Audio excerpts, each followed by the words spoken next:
Hi, welcome to Richard Gabili YouTube channel, and for today's tutorial, I will be teaching you on how to change single tap action in assistive touch on iPhone X. But first, can you subscribe to this channel and don't forget to hit the subscribe button and the bell to notify you for the new updates. And let's start. Using your iPhone X, from your home screen, first go to Settings. Then in the Settings, scroll down and find the Accessibility and then Tap. Then in the Accessibility, scroll down again and then go to Physical and Motor section and then tap the Touch. Then in this part in the Touch, tap the Assistive Touch. Then in the Assistive Touch, scroll down and go to Custom Action section and then tap the Single Tap. Then in this part in the Single Tap, if you want to change your action, just tap the action that you want to enable. For example, you want to enable the Open menu. Just tap the open menu until there's a check mark on the side.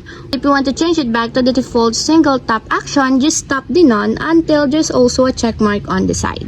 And that's it, we have successfully changed single tap action and assistive touch on iPhone X. If you have a question, kindly comment down below and don't forget to hit the subscribe button and the bell to notify you for the new updates. And thank you for watching.